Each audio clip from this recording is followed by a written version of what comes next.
Hello everyone, it's Jamarl Thomas. Welcome to the Progressive Soapbox. So yes, this is the second live stream. We're doing a few of these actually.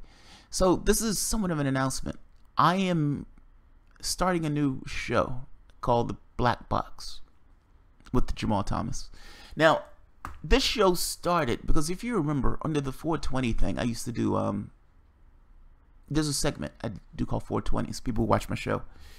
And the segment deals with the weird, the interesting, the strange, the interplay between science, politics, and philosophy and spirituality, all of the in-between. You may hear something on Star Trek, you may hear something on Sense8, you may hear something about aliens, you may cross the board. Everything is allowed, everything is permitted in that sense. It doesn't fully fit into a political show, so I used to call it 420. I think I'm just going to do a new channel for it. I was talking to my wife about it. We were bouncing back ideas back and forth, and she's like, I have this idea. I know exactly what you should have as your logo, as your segment. I love this idea. I am immensely excited about this idea. And look, to start it off. Let's start off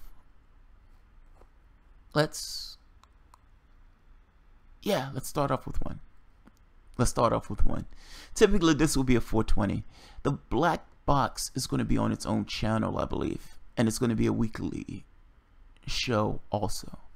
I need to nail down the exact time on that one. But I love the idea. I used to... I don't know if anyone remembers Art Bell. Art Bell used to have a show, but he has one now online called Dark Matter. Art Bell has this awesome radio voice. It's just... this calm, collected voice that regardless of what he's talking about, Art Bell makes it sound perfectly okay. Oh, you're talking about time travel? Oh, you're a time traveler yourself. So you went back in time and did this, and you've changed reality. That's interesting. Art Bell was amazing. Art Bell was absolutely amazing at this stuff. Personally, if it was up to me, I would have a nightly show doing it. I love doing the weird and odd and out there. When I was younger, when I was like 6 to 8 years old, I used to lay in bed. I would be awake, and I would feel something walk into the room and sit on my bed, and it would freak me the fuck out. It would happen often, not every night, but it would happen often enough where it would freak me out. Being awake, meaning being that I was already awake, it's not a situation that I was asleep and I was dreaming about it. It would freak me out. You could feel the depression on the bed itself. You can feel this weight just sitting at the bottom of the bed. My response to that was,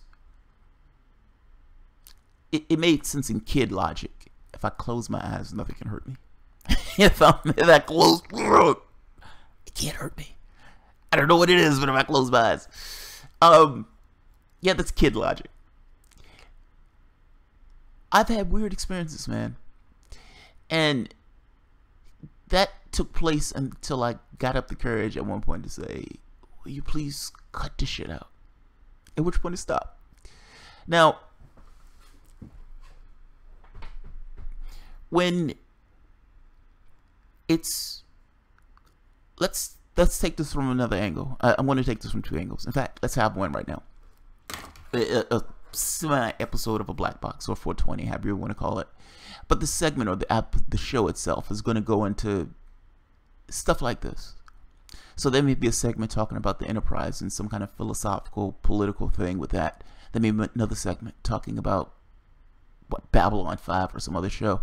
The only part of the show, for the most part, is just this interesting play of what is reality? How does sci-fi get into this idea of reality? How does real life spirituality studies get into this idea of reality? Consciousness studies. What are we? Where are we? What is the stuff that we're encased in?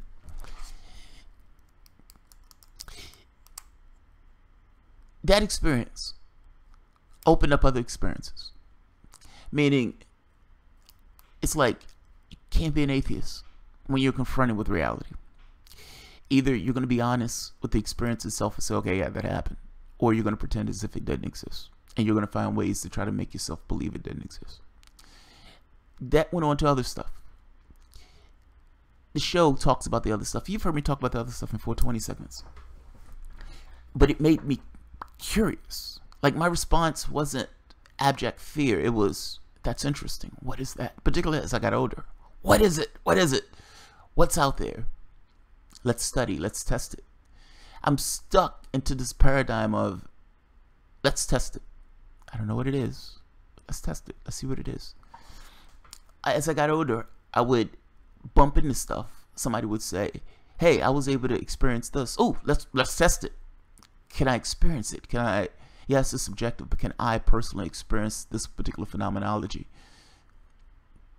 That's all it is. It's like you're stuck in this thing of, I don't know what it is. There's an experience. I don't know what it is. I'm fascinated by that stuff. Absolutely fascinated by that stuff. Let's go with this angle of,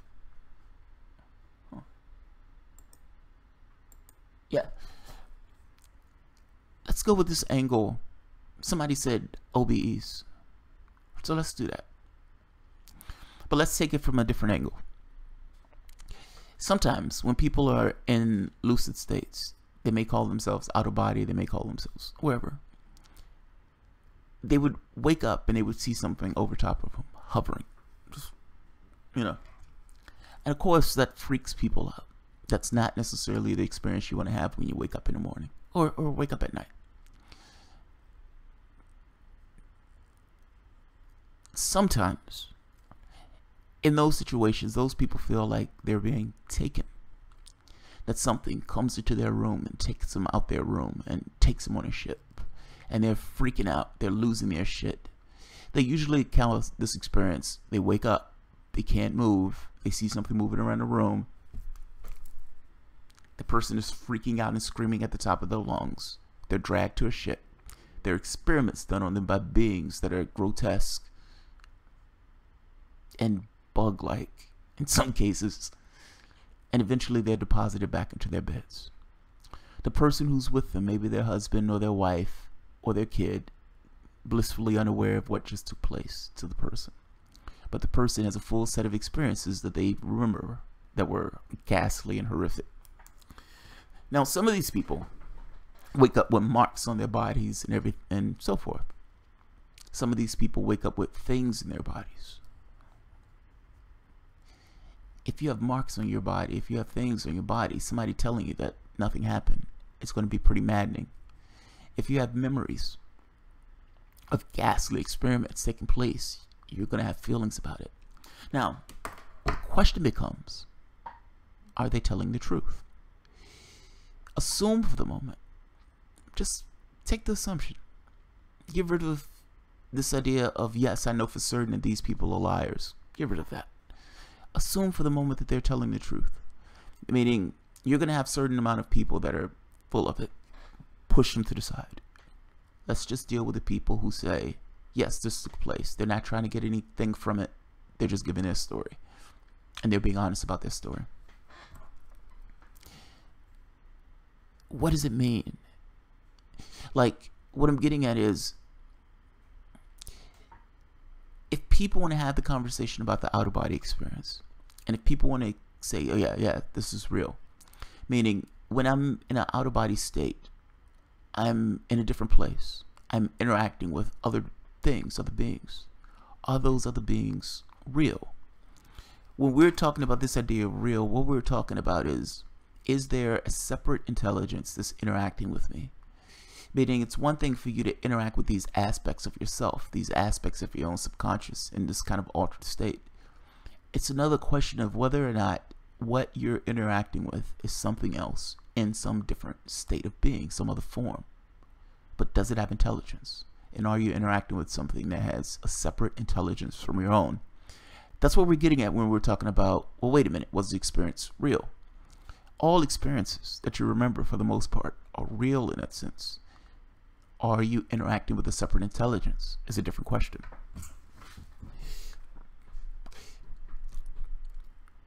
Of course, what we're talking about is kind of this alien abduction phenomena. Now, some people will make the point that, hey, dude, this is real for me. I'm having marks on my body. It's not just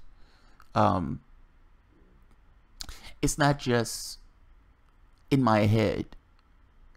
All of your reality is in your head. The question becomes, is something coming into your room and pulling you out and dragging you to a different place? Now, let's take this from another angle. Let's say we're not talking about abductions at this point. Let's say we're talking about OBs. A person shifts from their typical state of consciousness and they're out. In their being out, sometimes they're in their own reality frame, meaning they're in their room. They're looking around their room, they're playing about, they're flying around, whatever. Other times, these people are in different spots, meaning they're in different, what we would call reality frames. In those different reality frames, those people talk about experiencing other beings, meaning they're talking to other people. They're seeing other ways of life. They're seeing other physical matter reality environments. Sometimes they're seeing other non-physical matter reality environments. But my point is, they're seeing other things, other planes of existence. Some of these people have what they call guides. Now, the guide thing was fascinating to me when I was younger. It still is, but particularly fascinating to me when I was younger, and that was first encountering this stuff. Because again, in my head, it becomes, is it real? That's all I want to know. Is it real? Are these people lying to themselves? Is there something there? Now, what I mean by is it real is, are these people lying? That's a different thing than whether or not the experience is real. If that makes sense. I'm trying to make a distinction there. Yes, this person experienced something. What did they experience? Who the hell knows? They're giving you their recount of this is what took place. Now, the guide thing that people will say, a being. The beings, they told me their name was Bob. And Bob is my spirit guide. Now, other people who haven't had this experience may think this person is mental. It takes you being on one plank to be able to reach another plank, or to even be able to see the other plank. Meaning, it's one thing for me to say, yes, this is what took place. You're either going to believe me or not. Both of those are in, neither one of those really get you anywhere. But again, assume for the moment that the people are being earnest. There is a being. That being says, I'm your spirit guide. I'm here to help. I'm the government. I'm here to help. I'm your spirit guide. I'm here to help. My name is Bob. Some people have this just willy-nilly. Meaning this particular being appears to them just naturally. Other people had to seek it out. In either case, this is something that is non-physical, not in our reality frame, that is interacting with a person when they're in an altered state of consciousness. That's a fascinating thing. Here's the catch. I understand that those people think that this is my spirit guide, but what does that mean? And how do you know? You have an idea of reality, meaning you have this idea of there. And I'm talking to new agey people. You have this idea of there. This is my spirit guide. This is spirit. This is this. This is that. You have an understanding. That understanding was crafted by you. What you're interacting with, you have no idea. Now, I'm not saying it's bad. I'm not saying it's good. I'm just saying, let's be honest, you have no idea. The human being is pretty bad at making judgments about things when they're outside of their own context. You have a being. That being says, my name is so-and-so. My name is Bob. I'm your spirit guide. Is there a difference between Bob, I'm your spirit guide, and the being or beings that would grab somebody and take them out of their beds at night? If you look at the experiences, they're almost the same. I felt my heart start beating really fast. I felt something grab me. I could see something. I was interacting with something. I was moving. This thing walked through the walls. This thing transported through a portal. This thing did. fantastic things. How do you know they're not the same thing? And look, I'm not necessarily saying that the interaction is the same. I understand that part. The interactions can be different. But how do you know that those things, for the most part, aren't the same? Is it possible that Bob is interacting with you in a way that Bob thinks he can interact with you without you losing your shit? Is that possible? Is that to any degree possible? And if that's to any degree possible, oh man, the interplay between these two things are fascinating to me. They're fascinating to me because a lot of what people say of abduction phenomena can be boiled down into this thing of a similarity of non-normal states of existing. And by normal, I just mean normal for us as people in this game space, this data stream. They have a different data stream at that point, and that data stream is terrifying to them. I would say both sides on this need to maybe acknowledge the other, like have a little bit of doubt in the experience on both sides.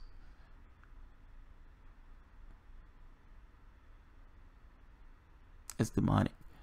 Bram S1. If we look back through the history of these experiences, they're currently called abductions. They are very different than what used to be known as demonic. Yeah, but this is kind of my point. The human being itself has certain preconceptions. Those preconceptions color their experience that those people are having. So, and this is not an absolute. I'm not trying to belittle the person's experience who's having these kind of abductions phenomena. That's not what I'm doing. The people back during the time who was calling it demonic has no concept of what space, of what this potential for beings to be outside of themselves. It was non-thought. It was something they didn't necessarily think about or didn't necessarily consider. We as human beings have this understanding of technology, and in that understanding of technology have this capacity to say there are other planets out there, and if there are other planets out there, there are likely beings like us on those other planets. There's some planet where somebody, something, whatever that thing is, however that thing is arranged biologically, looks up at the stars and contemplates. And it wonders, is there anything else out there? In the same way that we as human beings got to the point of saying, is there anything else out there? And that thought, right there, that particular thought, leads to a thread that puts them in space. One technological advancement after the other, inexorably leading to something in space.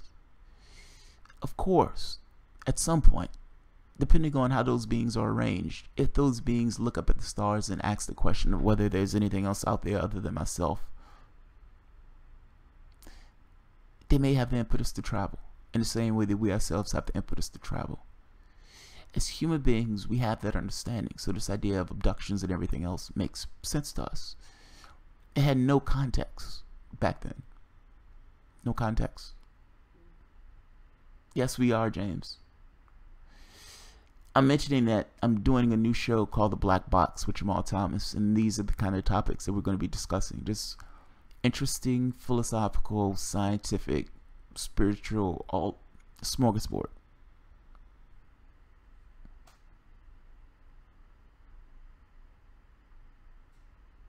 I think all this stuff should be investigated. The problem with science is certain religious beliefs. So science would say there is no such thing as anything beyond physics. That's a religious belief. It's called physics. It has a certain bias towards the physical world and physical environment. From their standpoint, nothing else beyond this exists because, you know, that's our focus. You get into some of the other studies of consciousness studies, and those studies are fascinating with regards to the interplay between consciousness and reality. It's easy to just say, oh, this stuff doesn't exist. It's another thing when you start looking at the research from Stanford Research Institute or Pear Labs or some of the remote viewing studies. Those things are fascinating. Those things are fascinating. And it's impossible to completely discount this idea of what this is and how consciousness interplays with what this is. And if there's other beings out there, how do their consciousness interplay with what this is? And what does that mean for us in the sense of what we are? How do those things interplay? And is it possible, to any degree that's possible, that the people who are saying they were abducted are interacting with something? Now, I'd argue that a lot of those things, those abductions, if they're interacting with other beings, and if those beings have a separate intelligence from their own, some of those things are happening in an out-of-body state that they themselves are completely unfamiliar with. Meaning, yes, you're out of body. No, you're not aware that you're out of body because you have a mental image of your physical body. That mental image of your physical body to you seems like a real body. The things that they're doing to you seems like they're doing to your actual physical body because you're not familiar with that particular scenario. When they're saying, I felt my heart beating crazy. Yes, that's an OBE. That's the initial symptoms of an OBE. It's terrifying if you're completely unfamiliar with it. It's terrifying when you are familiar with it. It feels like your heart is going to beat out of your chest. So you can imagine that an individual with that feeling like his heart is going to beat out of his chest. And he opens his eyes. They're not his natural eyes. His natural eyes are still closed. He doesn't know that. He opens his eyes, and there's something over top of him. Now, here's the catch. There needs to be a plank, meaning unless you're in a place where you've experienced something, meaning you need a stone in order to get to the other stone. So it's like, I've experienced this, so I can conceptually see how that one can take place. It becomes impossible. Like, it becomes one of those things where I have no concept. I have nothing that I can base this stuff on, so I can't get my hands around it.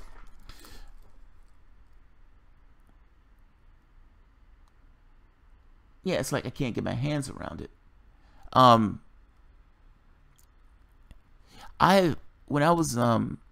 think I mentioned before, when I was younger, I started doing meditation with the intent of, can you prove or disprove this idea of other things existing outside of our reality context? Even if I can demonstrate it just to myself. Fuck the world. If I can demonstrate it just to myself, it'll be amazing. I came across a being that I've seen over the course of my life multiple times. It's a she. She's older than I am. I forget her, and I missed her name. Honestly, missed her name. She said, I'm your expositor. And I kept repeating that to myself. And partially, I was terrified. Now, nobody was doing anything to me. Nobody was doing any harm to me. Nothing like that. It was so outside of my normal context that it freaked me out. Now, mind you, this is something that I was looking for. This was something that I searched for. And yet, even though I searched for it, I was still terrified. I would meditate for months. I'd meditate for months. And it's finally, I got to the point where I would feel like I was being plugged into an electrical outlet. That was the feeling. Like I was plugged into an electrical outlet, and that would be enough to freak me out. At some point, I said, stop being a pussy. And just slide into it. And when I slid into it, the first thing I noticed was there's somebody else in my room. It's an amazing thing when you're like, holy shit, there's somebody in my room. There wasn't somebody in there before. There's somebody in my room now. And I said hello. And it responded back, hello. Now, that moment, I was excited. I was so excited that I completely broke the state. And in breaking the state, I think the first thing I did was call my mom, like, holy shit, you never believe what just happened. What happened? The very next night, she introduced herself. Now, what if we exist in a very specific reality context? It's like a very particular frequency of reality. And there are other things that can float in and out of our particular frequency of reality that exist in their own frequency of reality. Meaning, as you walk around your room, as you use the bathroom, as you have sex with your girlfriend, your wife, or your mistress, there's something walking around the room with you.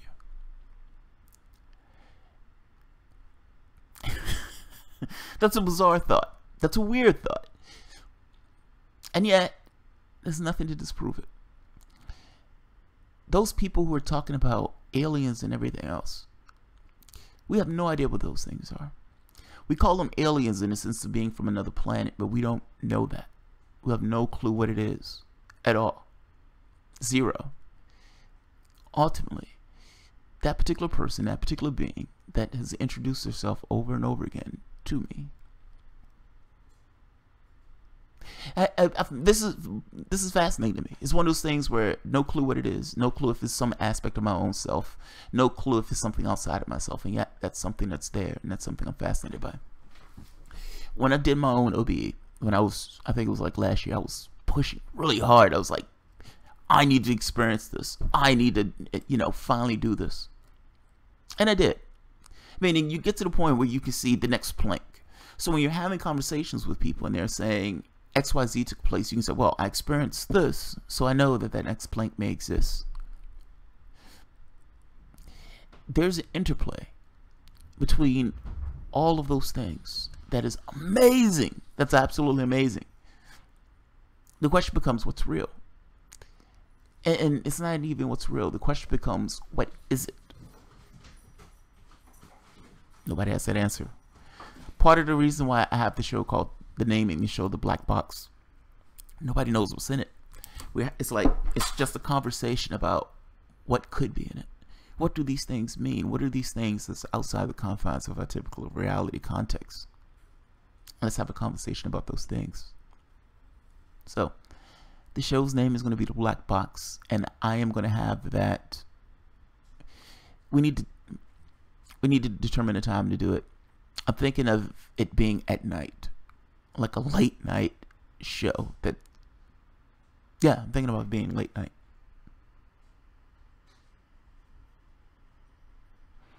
Civil disobedience, freaky. That's the point.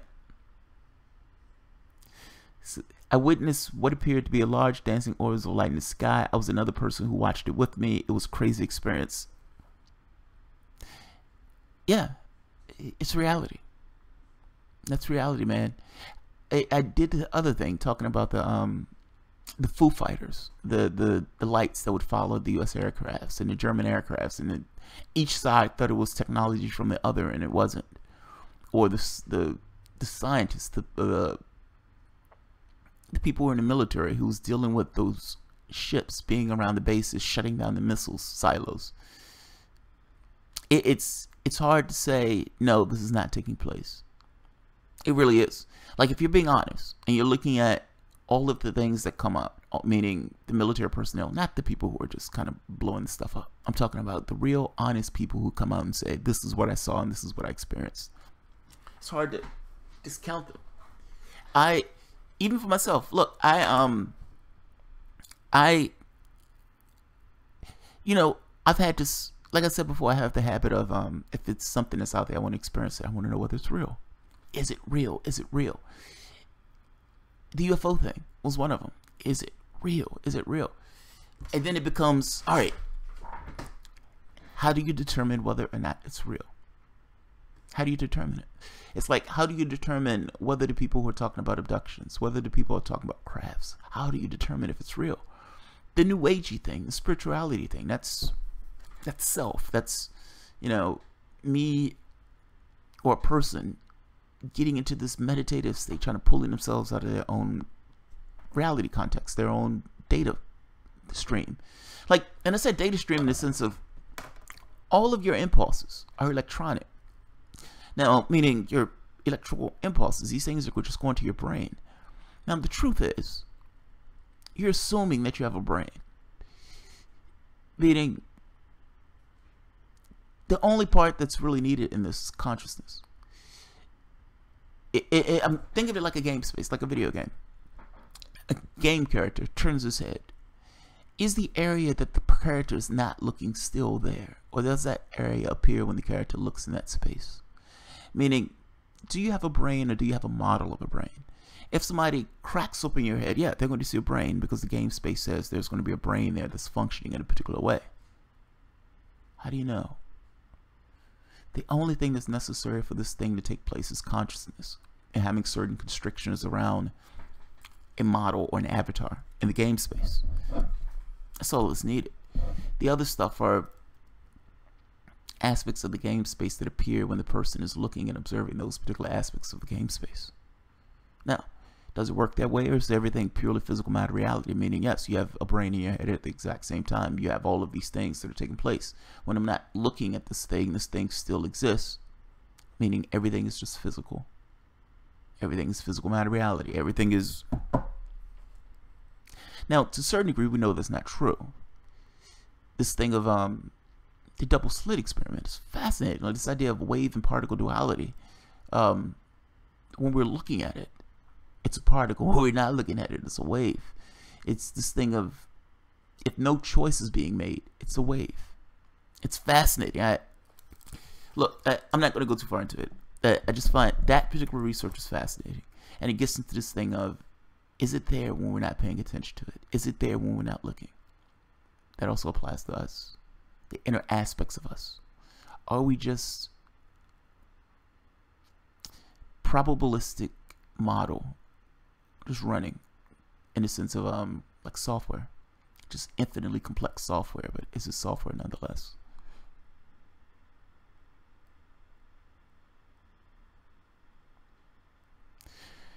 Brain damage is just a constraint on the model, on the body itself. That doesn't mean anything. Like, so say for instance you have a game character. That game character is in a game space. That character gets hit with something, some ray beam. That character is weakened. He can't run as fast. He's slower. Let's say he's not hit in the arm. Let's say he's hit in the brain. The brain is a model of the device itself. Meaning it's part of the game space. It's a physical thing. It's here. It's based in our own physical matter reality. It has nothing to do with heaven or anything else, or nothing to do with this idea of spirit. You can make a case that there's some kind of interplay between those things, but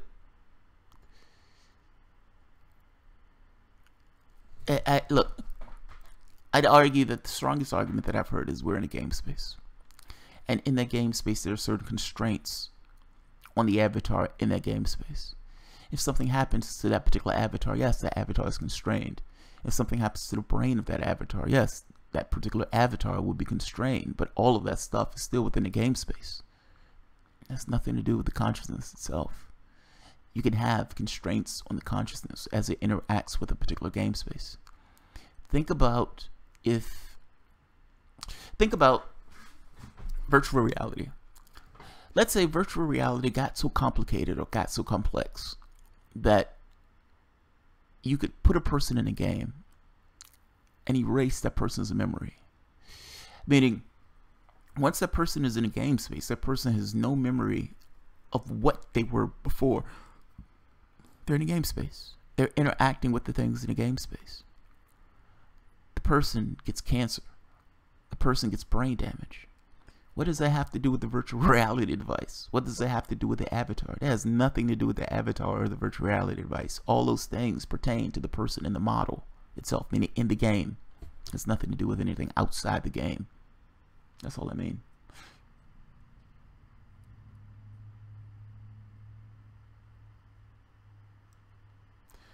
John Costa, did you teach yourself meditation or did you have a teacher? It wasn't a teaching thing. It was, I think I was like 17. And I would sit in a room and be quiet, shut the hell up. And I would just try to focus on nothing. That's all. At a certain point, it started getting to the point where, like I said, I felt like I was plugged into an outlet. It wasn't anything taught or anything else. Quantum biology, civil disobedience. So there is a book on that I just bought. No, it wasn't the book on that I just bought, but there's a book on that that's going into it that I'm reading now. That's fascinating. I don't know enough about it to comment on it, but it just, the little bit I've read on it's fascinating.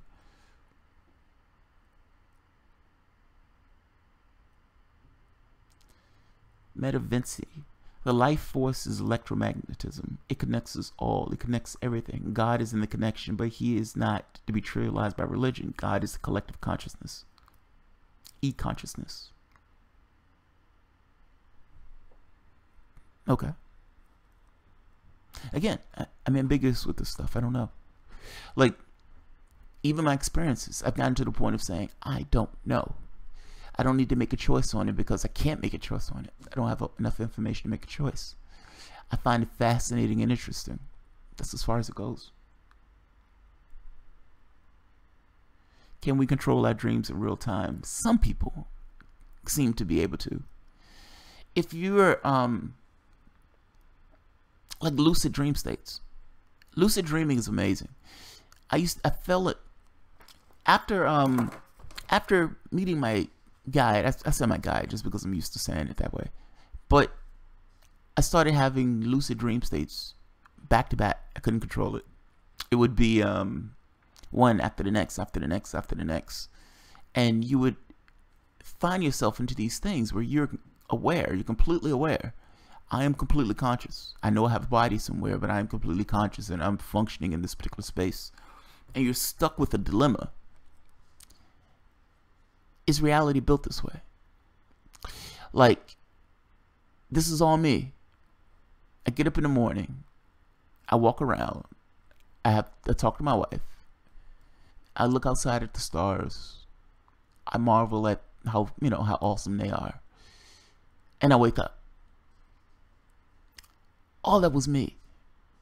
Like think about it.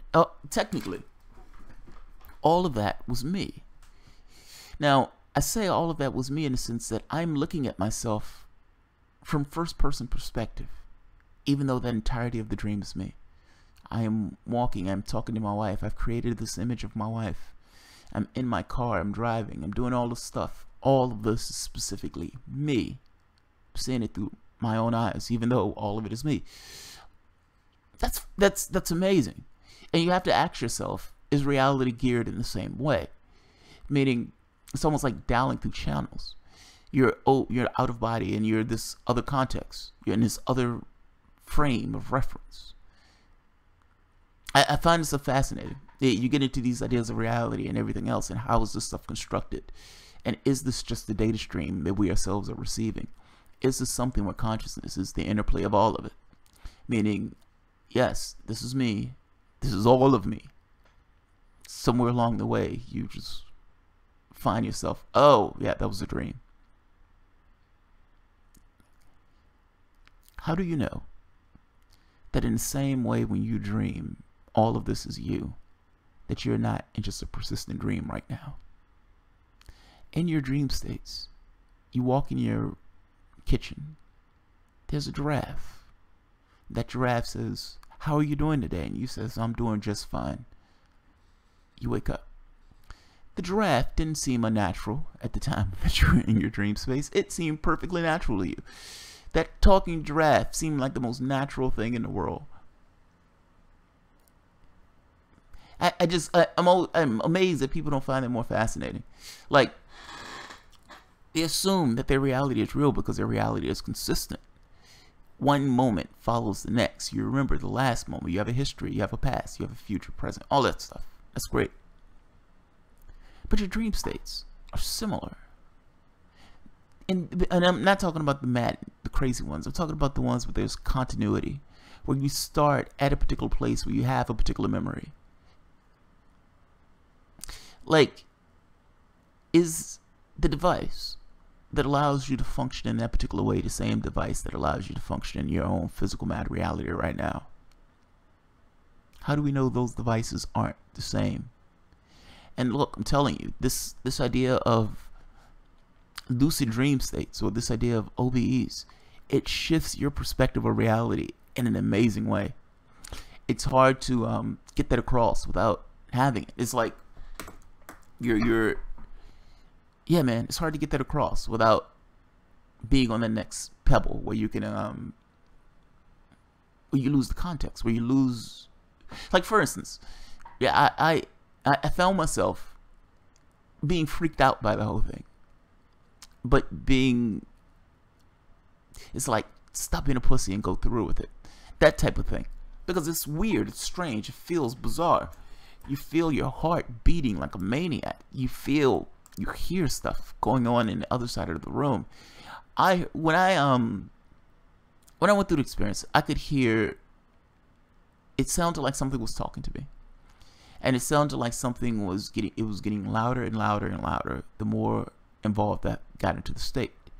Meaning, as the numbness went through, meaning as my body, your body automatically goes through a sense of numbness when you go to sleep. As the numbness settled, but my consciousness didn't go anywhere, I was still wide awake. And as that took place, and as I started feeling my heart beating out of my chest, and as I felt my heart beating out of my chest, I felt that familiar feeling of being plugged into an electrical outlet. It was just 1,000 times more intense. And I could hear, it sounded like there were two vacuum cleaners, like in both of my ears. It was immensely loud, this loud raucous sound. And beyond that, it sounded like something was talking. Now, this could have just been those particular noises coming together, sounding or mimicking a voice in that sense. But it sounded like it got louder and louder and louder the more into the state that I got. And I kept thinking to myself, don't be a punk. Ignore it. Don't think of anything. Now, the reason I kept telling myself don't think of anything is I didn't necessarily want to create something. In that particular state, your reality is more malleable. Your own fears and demons and those type of things, you're confronted with them. It's like there was a guy who said, every time I get out of body, there's a dog that jumps on my chest and I think he's going to rip my throat out. Well, as you can imagine, that stopped the guy from doing an OBE. He was terrified. There was another guy who was like, every time I'm on the body, these guys beat me up. And again, as you can imagine, that would stop the guy from doing an OBE. These things were projections of their own subconscious. They were scared of something. Now, this scared of something could be, if I'm out of body, I'm essentially dead or I'm close to death, in which case I don't want to do that, in which case I am finding some way of keeping me from doing that. That projection being either a dog, that projection being something to beat me up, whatever that projection is. Robert Monroe was terrified that he wouldn't be able to get back into his body. Robert Monroe manifested that fear as having a wall preventing him from getting back into his body. He was terrified. He was terrified. These are fears that we bring with us, just as being human beings. We have these, we read these stories. We watch these movies. We have these religious fears, this idea of God and the devil and Satan and all this other stuff that we tell these people that scare our kids and scare some adults. These things linger. They're in the back of our minds. And when you get into the state, these things come out and haunt you.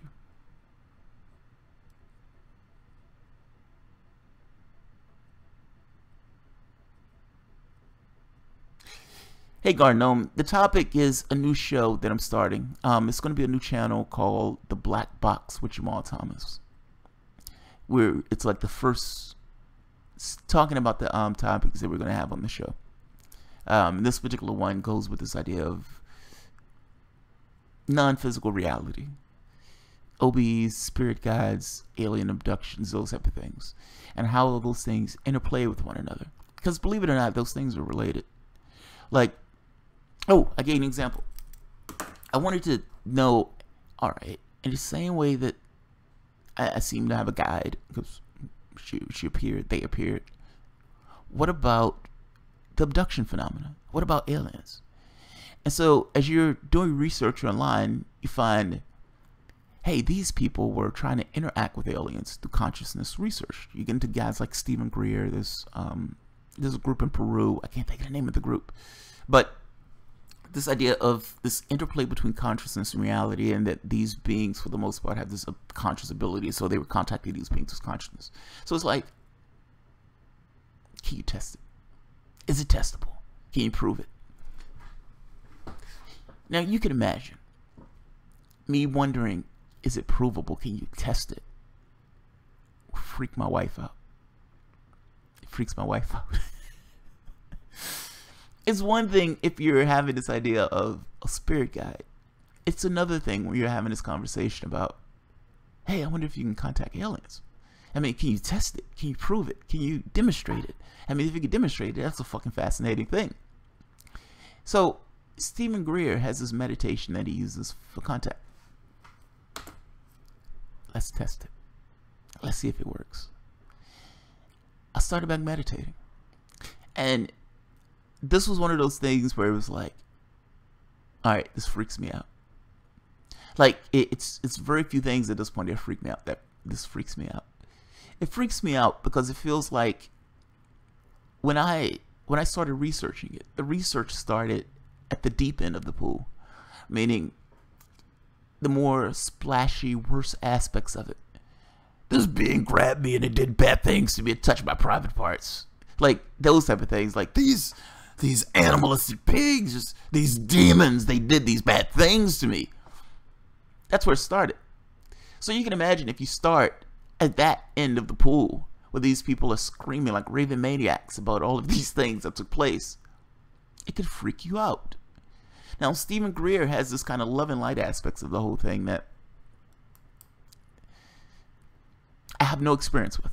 So I don't necessarily want to comment on it. But in my own context, it's hard to get out of that context and believe that everything is just love and light.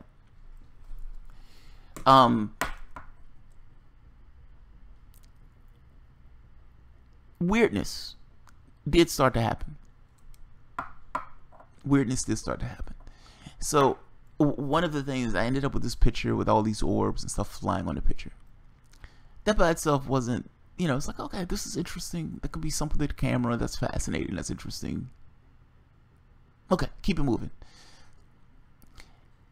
Then it moved to my wife and I seeing a craft. Or we saw something. Now, I said we saw something because it was mentally bizarre. And it happened so fast that both of us were like, did you see that? We don't know what we saw. It was one of those things where we're walking to our car and this metallic object sped through the sky. It was going fast enough where it's like it was going fast enough where it was like, holy shit, did you see that? It was that type of thing. And she's like, I don't know what I saw. I saw something. I don't know what I saw. And I'm like, I saw something. It looked like a metallic object hauling ass through the sky with this kind of shimmery field around it. But again, it was one of those things that happened so fast, I have no fucking clue what I saw. Now, this continued because I didn't stop the research. I kept the research going. It was like, all right, I don't have a clear thing. Keep it moving.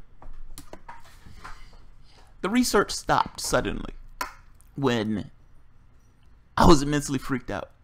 And I didn't necessarily know whether it was my subconscious fucking with me or I thought it was my subconscious fucking with me. So I'm in bed. I hear something upstairs. I get up to go and get the, to figure out what it was. And as I take 3 steps, I'm frozen. I can't move. This freaks me out immensely. Like, it's this thing of this immediate panic that I don't think I've had before. Like, it's this startling level of panic. Like, holy shit, I can't move. Like, it's one thing if you're in bed and you can't move because my body is just going through the thing of sleep. It's another thing when you hear something upstairs, you get up to check it out, you take 3 steps to the door, and you're frozen. Frozen so much that I fall back on the bed. My wife asks, what's wrong? I tell her I can't move. And she says, and she doesn't say anything else. And the last thing I remember is immense panic and screaming at the top in my head, no. Now, I wake up ashamed. Immensely ashamed. Like, when I say I wake up the next morning immensely ashamed. Now, I wake up ashamed because I've joked people online when they say they've had experiences where something came to get them. Because I gotta be honest, some of them were kind of comical. One guy was a pastor. He's okay, I'm gonna tell it because it's funny. He was a pastor. He's a pastor later in life because of his earlier experiences. But he said he was a kid. He went to, I think he said, a bookstore or something, and he saw something saying that he could contact aliens. And he says, all right. So he goes and he does this meditation. And he says he's laying down in bed. He says he's not asleep. He says he's laying down in bed. And he feels something grab him. He said he's levitated like 3-4 feet off his bed. Freaking out. Completely freaking out. And he said he started screaming Jesus and whatnot. And he's dropped back on his bed. He said to this day, he can't be in a dark room. His wife, even to this day, he can't be in a dark room. And he became a pastor. And now to him, each and everything that takes place outside of him is demonic. Yeah, it's 420 TikTok. It's going to be a new show. Yeah, right. Gnome. It's like, what the fuck took place? Right. Now, at the end of, after that experience, I woke up and I thought to myself, I was immensely ashamed. Immensely ashamed. Like, I was embarrassed by the experience. Now, and I'm saying embarrassed, the feelings were strange, but the feelings make sense. You say, I'm going to be a researcher. I'm going to be this hard-nosed scientist. I'm not going to believe a goddamn thing until I experience that goddamn thing. Good. Gold star. You're open mind. You're ambiguous to the stuff. So yes, I'm going to research it. In the research, you go balls out saying, yes, I want to research this. I want to know. You're scared. You won't admit that you're scared. In the back of your head, there's a fear that says, what if this shit is true? And what if this shit is beyond your control at the point where you open a door that you can't close?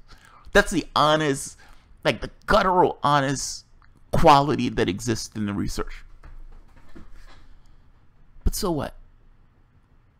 Red-blooded American, goddammit, I'm not going to be deterred. And I'm going to figure out whether this shit is true or not. And you continue to push on. I'm continuing the meditation. I'm going to continue with the meditation. I'm going to continue with the meditation. I'm going to give it a chance. You see a crooked shit. Alright, I don't know what I saw. I'm not sure what that is. You see things on the camera. I'm not sure what that is. You start having these weird dreams. And you still not sure what it is. And then you have a dream where you have something in the house and something is coming to get you. And it's like, alright, that's embarrassing. it's like, what the fuck just took place? And you're saying, what the fuck took place at this level of, A, all of this seemed perfectly real. Because it didn't seem like I was asleep at all. And it seemed perfectly natural that my wife was in the bed and would say, hey, what's wrong with you? Or what's going on? Perfectly natural for me to get up and see what the fuck is going on upstairs. And perfectly natural to be screaming at the top of my lungs, no, when I can't move. Because at this point, I know I've been researching this topic. And I think I know what's about to take place. I was embarrassed. I felt like if you're going to be a hard-nosed researcher, be a hard-nosed researcher. Deal with it. And the fear thing bugged me. I don't want to be terrified. Period. And so, I said to myself, alright, I need to keep going with this. Actually, no, I stopped. I think I stopped for a bit. It freaked me out.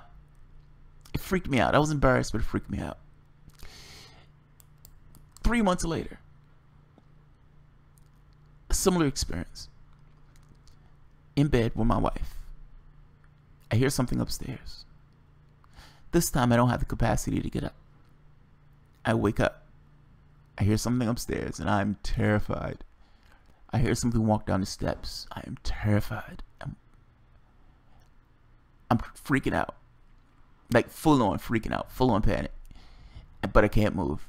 And my wife says, and completely uncharacteristic, there's no way she would say this, but my wife says, there's no point in panicking.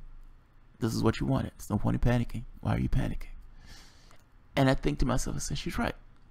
Now, this is bizarre. This is completely bizarre behavior. My wife would never say that. My wife will be the person who's be losing her shit in real life. Not me. I was losing my shit because I was aware of what was about to take place. So at the very least, something was in the house and I couldn't move, and I had some clue based upon prior research. I knew what I was researching, so I was aware. I'm lucid. And she's like, there's no point in panicking. Now, here's the catch. I didn't hear her say it. Meaning, just because something enters your head that says, hey, there's no point in panicking, just because I think it's coming from her, I didn't see her lips move. I didn't hear her lips move. I just heard it in my head of, there's no point in panicking. This is what you wanted. I'm making assumptions that it was from my wife. But I think she's right. There's no point in panicking. And I hear something come downstairs. And I hear something come into the room.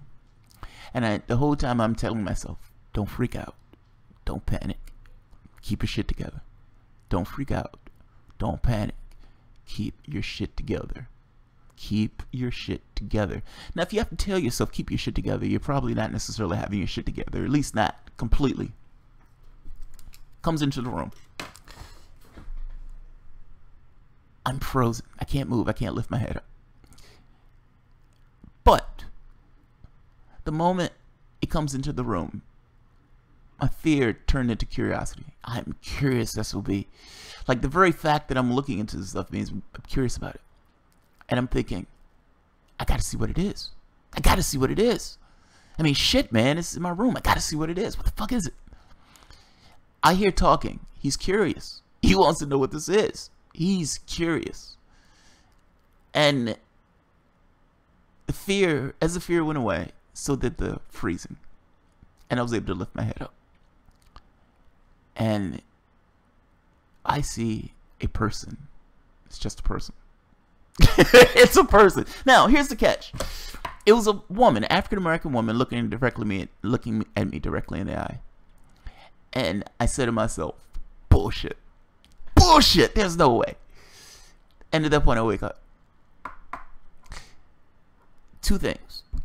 One, I was proud of myself that I kept my shit together in this one, as opposed to just the abject terror of the last one. And the second point of, if my subconscious is fucking with me, it's this thing of, is your subconscious fucking with you? Is the very act of doing that particular research, having your subconscious give you stuff to read, to embellish that research, to say, hey, he's looking into this, let's fulfill what he's thinking about. Again, it's a black box. Who knows? Who knows?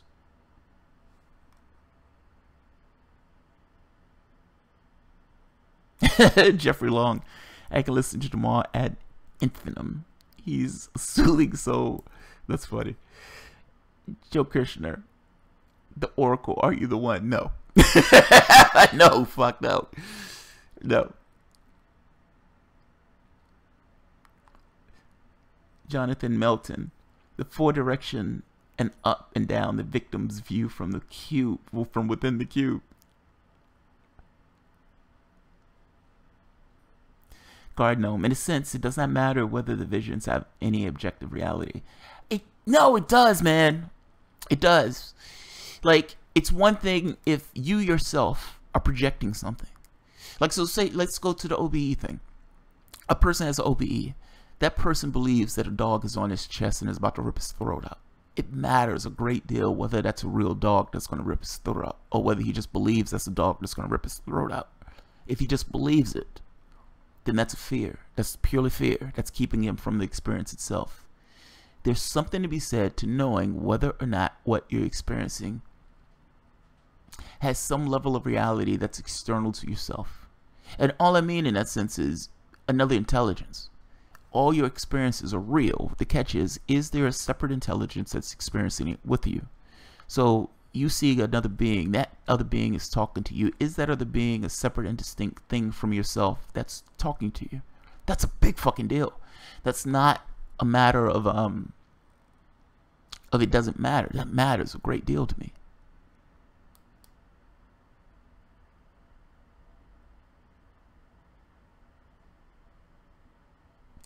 I don't look for objective truth when discussing matters of perception in this context. Maybe that's my problem. I do. And I know this idea of there's no truth. But we're looking for truth in the sense of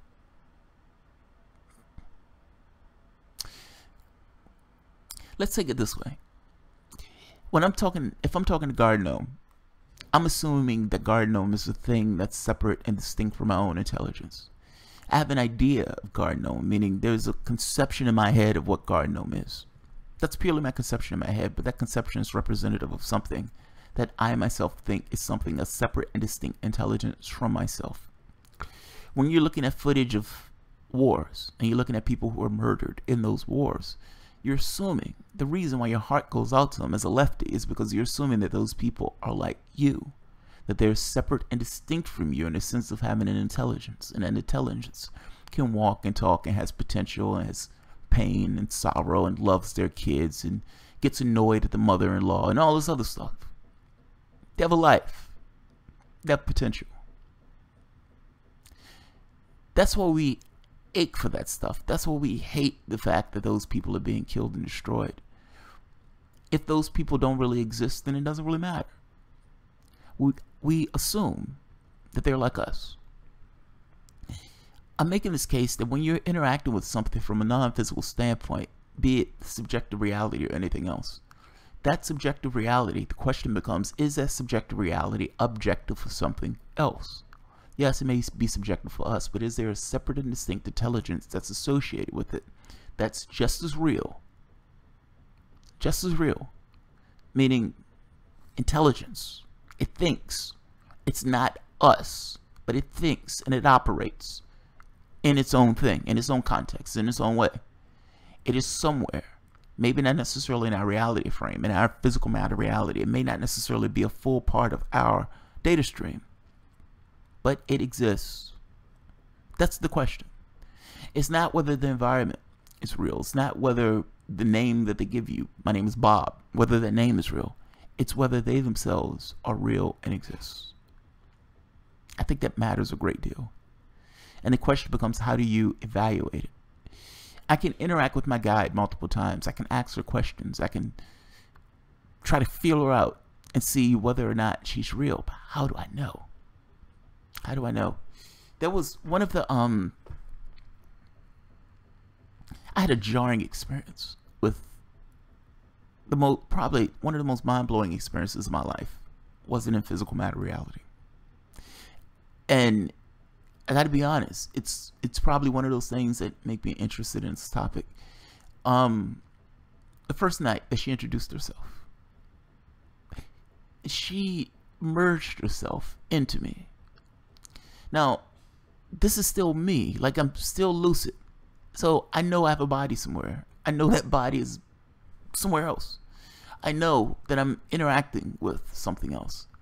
I'm thinking that I'm a physical being. When I'm having conversations, I'm talking. I'm thinking that I'm moving air and everything else. You're not moving air. You're not moving any of that stuff.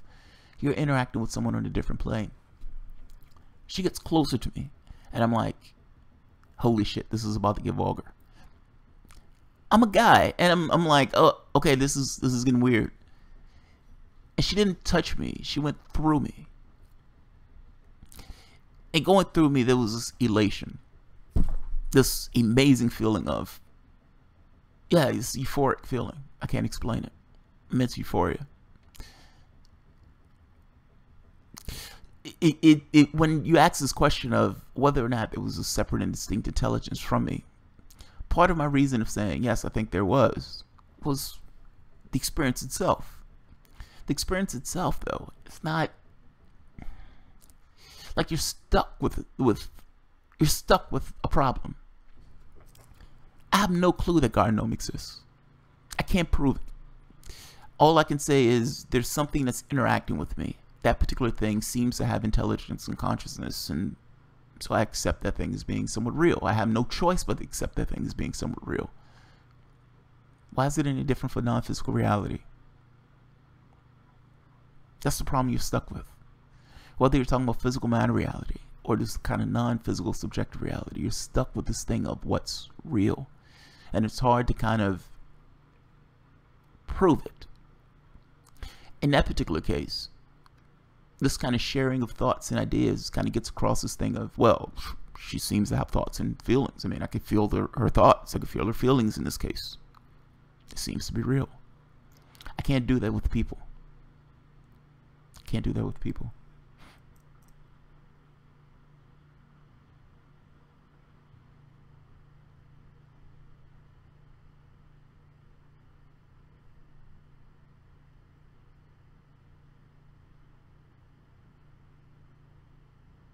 Yeah, I haven't, Michael Stapleton, brainwashing works before sleep.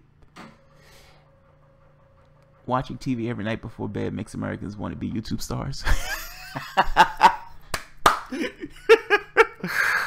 I have it. We don't have TV hooked up outside of cable. I mean, outside of cable, not cable, internet. Like, we don't. My wife and I. It's funny. My wife and I, when we were at the other apartment, we were being lazy. We were being lazy. The television. We lost connection to regular television, and so we just started using the Xbox, like like either YouTube or, you know, there may be specific shows like Game of Thrones or Star Trek or something like that we wanted to watch. So we just use YouTube. I mean, not YouTube. I'm sorry. We just used. I'm getting tired. We just used the internet to get whatever we wanted. So at that point, we just stopped watching TV. This went on for like 8 months, and then one day, for some random day, we went to turn television on and go flip over to one of the channels, and it worked. It was like, holy shit, we have TV again. But at that point, you've gone so long without it that it didn't really matter. When we moved to the house and everything else, it was the same thing. We never really used it. In fact, I don't even know if it's hooked up. I know we do have, it's a moot point. But yes, you're seeing people on TV. You know, there's another part to that, though. This thing of, a sense of security, to some degree. You turn on television every night, 10 p.m., 9 p.m., 8 p.m., whatever. And you have an anchor man. He's strong, he's sturdy, his voice is stable. You might have all this shit going on in your life that's out of control. You might have somebody going to jail. You might have somebody else, a kid, that's fucking annoying. But you must say you love him, but it's fucking annoying. You might have a mom nagging you. You might have a job that you absolutely hate. Hell, you may even be losing your job. Your life, the world, is nuts. But the anchor man is there. He's calm, he's steady, he's sturdy. He's stable. He's just talking with that calm voice, talking about the events of the day.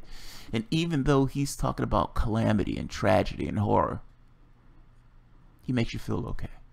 Because every night at 9 p.m. or 10 p.m. or 8 p.m., he's going to be there in the same way. Calm, collected, talking about the stories of the day. And it makes you feel like there's some stability in the world. Yeah, TV, it's not just TV. I mean, if you want to talk about sports, if you want to talk about just, you know, the wine and circus. Yeah, it masks real things. It's like, yeah, we're murdering civilians abroad, but hey, this football game is fucking awesome. It's like, yes, we're going to give all this money in taxes. Yes, we're going to have billionaires get richer and people get poorer. Yes. But look at that guy throw that football. I mean, shit, man. It's true. Is Jamal trying to be Sam Harris? No, Jamal is just trying to be Jamal. I don't know Sam Harris's stuff on this. All I know of Sam Harris is that he got into an argument with Cenk Uygur. That's as far as my understanding of Sam Harris goes. When they were having that back and forth. I don't know Sam Harris's stuff. I've been studying consciousness stuff for like 10 years. It's fascinating to me.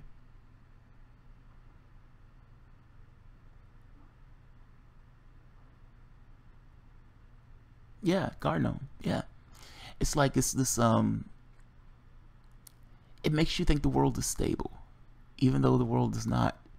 Your world can end in a snap. Like, understand what I mean by that. You can get hit by an asteroid tomorrow, literally. That asteroid that exploded over Russia, nobody knew that shit was coming. Nobody knew it was coming. It went screaming through the atmosphere, exploding, injuring, destroying property and everything else. Freaked people out. Nobody knew it was coming. We don't deal with real things in our world. We act as if our world is some kind of encapsulated thing, as if God will protect us. If we pray enough, if we're good enough. We're not good enough. The majority of the world lives in squalor. So we're not good enough. We have resources around the world to deal with any and everybody's needs. We don't do it. We don't do it. We don't deal with real things. We deal with illusions and fantasies. And we pretend as if those things are going to somehow protect us from ecology and our outside environment. Hell, even societal stuff, dealing with human beings. But there's the anchor man. There's the football game. There's the entertainer. There's the comedian. There's these things that make us feel like the world is stable and the world is okay.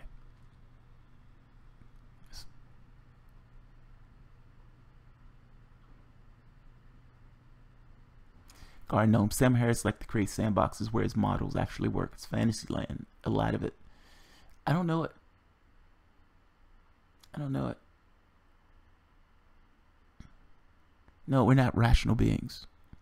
Rational beings wouldn't allow the over. Look, there is no concept of rationality where you would have 8 people or 6 people with half of the world's wealth. None. There's no rationality where that takes place. Zero. There's no rationality where you have a billionaire and yet you have somebody laying on the street. That makes 0 sense. That makes 0 sense. We're not a planet that makes sense. We're just not. We're not good people. We're not rational beings. We're disgusting people. And I'm saying that in the sense of the things that we allow on our planet. We're going to go down in history as forgotten history. We're going to be looked at as Rome, living in filth and squalor, purely out of allowing it to take place. You know, it's funny. The hardest thing, and I mean, yeah, I ended on this. We're going into it after an hour. The hardest thing in the world that I found is getting people to realize that their ideologies are bullshit. It's the hardest thing. Your idea of the world, it's your model. This idea, these arguments over capitalism, socialism, communism, whatever ism, are ridiculous. They're ridiculous. Stop. Stop. What matters, what really honestly matters, is what are you willing to accept for the way you're trying to organize the world. Meaning the person who says, I'm a capitalist, that person can be a capitalist. That person may not give a shit about poverty. He may not give a shit about corruption or crime or all of those things. He may not care that those things take place. He may not care about the ecology. He may not care about any of that stuff. All he cares about is, I just want what I can get. Fuck everybody else. That's what that person may come up with. That's what that person may say. What matters, what honestly matters, is what you're willing to accept. That's all that matters. You can construct the world any way you want to. It's just whatever your construction is going to have certain consequences of that construction. If we were playing a game of chess, any move that I can make whatever move I want. It's just going to have certain constraints and it's going to have certain consequences based on those moves. A certain move may lose the game. So yes, you may act a particular way that will end civilization. I'd argue that capitalism, the end of it, is the end of civilization.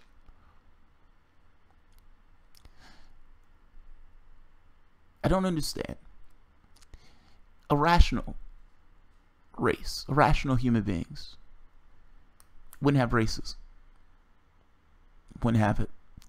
Rational human beings, depending upon what they were trying to accomplish. If they said, we think human beings are important, which you would think would be true, being that we're human beings, and that being human beings and those human beings are important, we need to find a way to organize ourselves in a way that protects and ensures the best scenario for the person.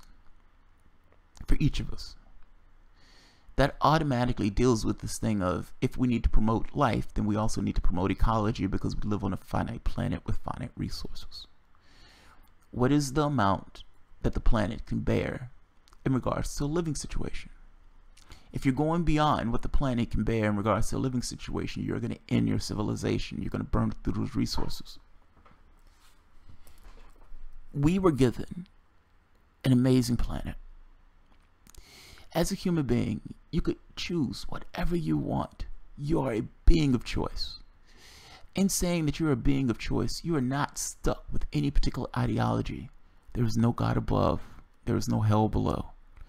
You have radical freedom. What I mean is, from our particular context, whether there's a God above or hell below is irrelevant to the conversation. Those things have no impact or influence on us and the decisions that we ourselves make. We can make whatever decision we want. You just have to deal with the consequences of those decisions. You're radically free. What that means is, radically free is, it's not a situation where you created a hammer, so that hammer is specific for a nail. We have no proof that any of that was created for anything. All we know, all we can go by, is that we are, that we exist. Ironically, the things that we do matter that much more if that's all there is. If there is a God above, or if there is no God above, it boils down to the same thing. What you do matters that much more, because that's all there is. You're a being of choice. Here's the catch. That radical freedom is constrained by other people who also have radical freedom. Meaning that particular individual that's free to do whatever that particular individual wants in that particular society is also a being of choice. Meaning nothing matters to that person except to the things that matter to that person. So if that particular person says, I'm a capitalist, that's the direction that he goes. Those are the choices that he makes. Those are the things that he himself believes are important. And to him, those things are absolutely important. And that person is completely right. But he's only right to himself. I'd argue,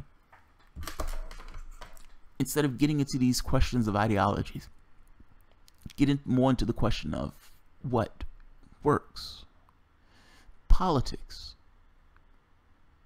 Meaning the things of running a government shouldn't be ideological.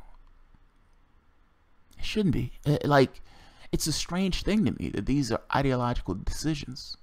What are you trying to accomplish? Is the catch. That's the question. What are you trying to accomplish? If you're saying we need to supply healthcare for people, okay, let's supply healthcare. What's the best way to supply healthcare? Now, if you're telling me I'm a capitalist, then you're not trying to find the best way to supply healthcare. You're telling me your ideology. That's a different question. That's a completely different question. If you're saying we need to get rid of poverty and you're telling me you're a capitalist, again, that's a different question. You're saying that you want to get rid of poverty under the guidelines of your ideology. I don't give a shit about your ideology. I want to get rid of poverty. There's a difference in those things. You can arrange the world any way you want. You're not stuck or confined by any ideology. That ideology is purely your own. What do you want the world to look like? How do you get the world to be that way? Are there technological solutions to solve the things that you're trying to deal with? The answer would be yes. The answer would be yes. We are beings of choice.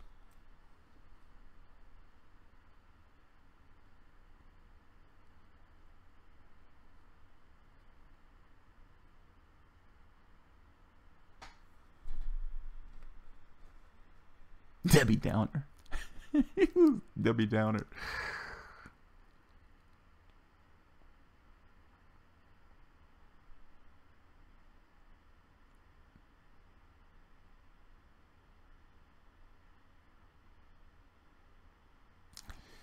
Alright guys, I'm fatiguing. It's beyond an hour.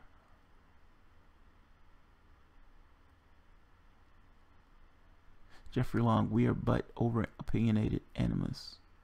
Here's the thing, man. It's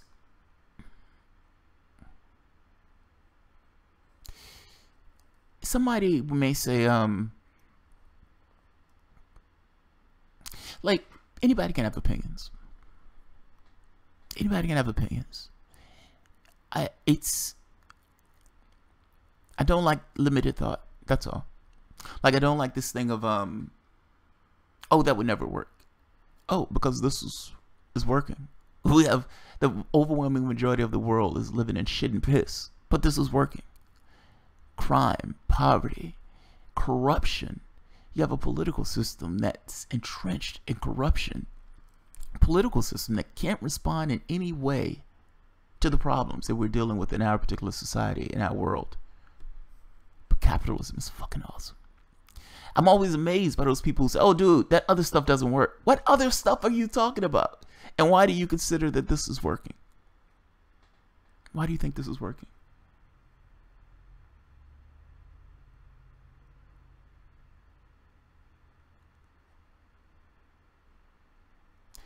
Look, this stuff, whether you believe it or not, our society works based on bribes. It works based on bribes. As long as you're bribing enough people, then your society can go. Even if your society doesn't make sense, even if society is batshit crazy, your society can go. You have somebody in the 1% who's making a shitload of money, billions and billions and billions of dollars. You have another group who may be making hundreds of thousands. Now, the people who are making the hundreds of thousands, they're not making the billions, but they full well understand that I don't want to be homeless. I don't want to be hungry. And I'm okay with this particular system because this system affords me a life that's better than the overwhelming majority of the population of the planet. So I'm going to shut the fuck up and eat my Cheerios. 90,000, 80,000, 50,000, 40,000. It's not great, but I can take a vacation every year. I'm going to shut the fuck up and eat my Cheerios. 30,000.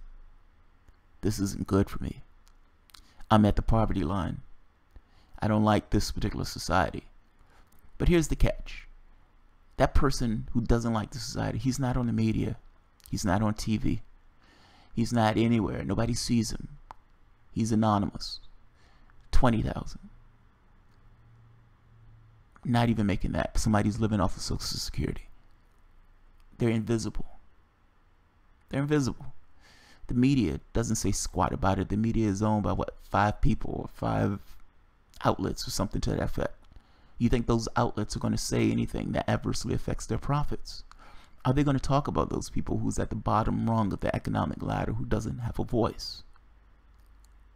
Or are they going to shut the fuck up and eat their Cheerios? And they're going to tell you about all these things that are happening that doesn't necessarily benefit most of the population. So you can have 50% of the population in poverty. You can have it. You can have another 20, 30% of the population that full well understands that it can be in poverty. The people who are in poverty, for the most part, allows those people who are close to that poverty line, or who know they could be in that poverty line, to fall in line. You can have a society with mass amounts of income inequality, as long as you have a certain faction of the society that's doing okay. They can ignore the other percent. The question becomes, what's the percentage of people who's out of work and in poverty that completely decapitates that society? And part of the reason these people are talking about basic income or universal basic income is because they understand that you're going to get a certain segment of the population that's going to start looking at this and saying, this isn't working. This isn't working for us. What's that number? What's the number when it starts to fall apart? I don't know what that number is. I'd wager, though, that the economic progression is going to make that number pretty high, pretty damn quick. And the universal basic income is not going to cut it. There's no way you're going to give those people enough money to live off. And will society be okay with a certain segment of the population that's not working and another segment of the population that is? Just from a human standpoint, will society be okay?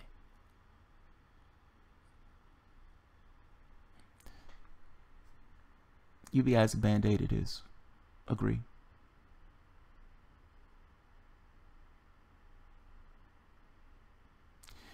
Corporations don't need a vote when you can buy politicians.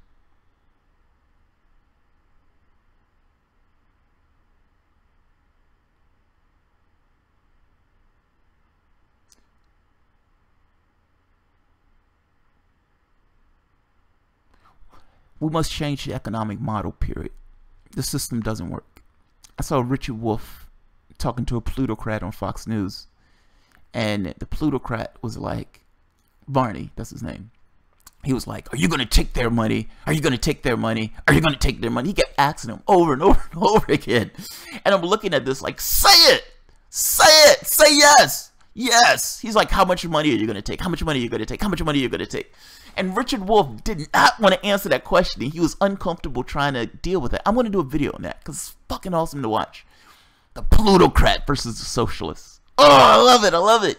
You got to give Varney credit for bringing Richard Wolff on. You got to. Richard Wolff is in hostile territory. He's in enemy territory. He's in a room with a bunch of plutocrats. And all of those plutocrats are looking at him like, this motherfucker. What are you going to say? What are you going to say? You're on Fox News. What are you going to say? And he's like, are you going to take their money? I mean, he was like, Bezos got $90 billion. How much are you going to take? How are you going to take this money? And Richard Wolff didn't want to answer that question. Richard Wolff eventually answers the question, but he answers it in a sly way. He's like, I think the tax rates should go back to what they were under Eisenhower, a Republican president. The tax rates under Eisenhower were 90%. Varney got it wrong. Varney said 70%. They didn't go to 70% until you got to like John F. Kennedy. They were at 90%. Eisenhower made the statement, what did he say? That it's better off paying down the debt from the war than it is to put money in these people's pockets. Essentially money that they don't need. Richard Wolff was being coy. Richard Wolff was being coy. Have me on the show. I give you an honest goddamn answer. If you're talking about somebody with $90 billion, how much are you going to take? Yes, I believe there should be a maximum wage. There is an illness. There's an illness in a person that believes they need $90 billion. There is an illness for a person that believes they need $20 billion, $10 billion. If we have people living on the street, there's a problem in our society that allows that to take place. How we are arranged is wrong. Our values, I'm sorry, are wrong. No, they're wrong based upon my own value system. That's fair enough. That's true. But my value system is based on this thing of what promotes humanity. What's real. The environment is real. Us potentially get hit by an asteroid is real. Humanity is real. Social needs, meaning there are things that human beings need to function and to be self-actualized. Those things are real. Markets aren't. As long as you don't deal with real things, as long as you pretend that this, Ponzi scheme of a society that we've arranged ourselves in, as long as you still consider those things and hold those things up as to be the most important things over actual real things, you will suffer plagues. Your society will suffer plagues. If you don't believe me, if you believe that this system is working, ask somebody who's not. I'll leave it at that. Alright guys, this was kind of a rambling long one. It started in the 420 and ended up in politics. But fuck it. Sunday is going to be an open session. It's going to be just kind of a lively conversation. The black box should be interesting and it should be fun. So I'm going to create that channel actually in a few minutes, and I'm going to put it up, and we'll go from there. I'll see how popular it is. Well, look, I enjoy doing the Star Trek stuff and the weird and interesting stuff, even when I don't get many people watching it. I do it because I enjoy it. So whether a lot of people watch it or not is kind of besides the point. I think it's just a better fit on a different channel, so we'll go that route. Again, there's going to be a weekly show. Look, everybody could join the weekly show on Sundays at 8 p.m. Not this Sunday because I've done this, but on a typical Sunday, starting next week, 8 p.m., there'll be a weekly show. That show will probably go for about an hour. It will be somewhat open. It will probably start off with a conversation piece for me and then at that point to bring in other people to talk about it and other voices. Patreon users will be able to call in. Other users will be able to use the chat. And look, the reason I did that, I know some people are going to be like, hey dude, that's not fair, man. Why are you letting your Patreon users call in? It's like, come on, dude. They're Patreon users. They're donating. I should give them something, right? It just feels I should give them something extra. So it's going to be a call in. But again, that doesn't stop other users from using chat and everything else. It's going to be at 8 p.m. on every Sunday. Next week, Wednesday, Sam Ronan is going to be on the show. I'm sorry, this week, coming up, this Wednesday, Sam Ronan at 8 p.m. is going to be on the show. That should be good. Sam Ronan is running for House of Representatives in Ohio. So he's coming on for at least 30 minutes. Hopefully the conversation is going well enough where he'll stay a little bit longer. But I'm hoping to get audience participation in for that one too. So if you have questions for Sam, just be thinking about it and be ready to throw them out there. I think I ended at that, guys. Yeah, I think I ended at that. Thanks everyone for showing up. I know this is random. The reason I'm trying to make these a little bit more stable is because it's random. It's like, ooh, I want to do a chat. Nobody fucking knows. it's like you're just out the blue. Oh, I want to do a talk on YouTube. Well, nobody knows that you're doing that. It's like this is a random thing. At least making it at a very specific time on a specific day, people at the very least know that it's going to be there. So, I'll leave it at that. Thanks everyone for showing up. I absolutely appreciate the conversation. I fucking love these weird conversations, man. And I love an open-minded audience. Look, the reason why I used to put it under the context of 420 is leave your expectations. Get rid of the things that you believe that you know. And thinking, and the things that you believe that you know, put them on the table for a bit. And just dwell on this idea of fantasy. Not necessarily fantasy, just this idea of what's possible and what can be. Some of the best shows, like when you're watching Star Trek or something like that, is if you leave this idea of what's real and invest yourself into the characters, into what they're going through. What would that be like in a reality, in real life context? How does it apply to real life? Take it to the things that people experience in real life. What is the consciousness research on this stuff? I mean, SRI, the Stanford Research Institute. These guys who are doing remote viewing, these fantastic things where the government is getting into this research, consciousness research, these psychic spies of sorts. This stuff is amazing. And this stuff is true. This stuff actually happens. It's fascinating. Just because we wire ourselves in a very specific context and we organize ourselves in this regimented ways, we call it freedom. It's amazing we call this freedom. We organize ourselves in regimented ways. It's not freedom, dude. It's the opposite. And again, because we focus on life in this way, it doesn't necessarily mean that there's other stuff. There's other weird and interesting things, that these other things aren't there. We wire ourselves a particular way. We look at reality a very specific way, and we exclude these other aspects of reality. For the hour, for 30 minutes, let's not do that. That's what I like the 420 episodes. Pot sometimes allows people to kind of get out their own context. So, Black Box is essentially just going to be 420. Yeah, Black Box is essentially a 420 episode. So, oh, Jeffrey, good looking out, man. Thank you, I appreciate it. All right, guys. Am I taking applications for Black Box Ombudsman? It's funny. Look, I would love to do this. I would love this to be more. I know people dislike the Patreon thing. I chafe at it. I feel uncomfortable with it, if I'm being honest. Even people giving money on here, I get uncomfortable with it. It's like, oh, thank you, I appreciate it. It feels like I'm panhandling or something. That being said, it's like how do you make the show more? I don't know any other way to make the show more. Beyond that. Yeah, I don't know any other way to make the show more. I'll leave it at that, man. You guys have a good one. If you enjoy the content, feel free to share, write, subscribe, and of course, you can always support the work through PayPal or Patreon. Good looking out, Jeffrey. I appreciate it. Thanks, guys.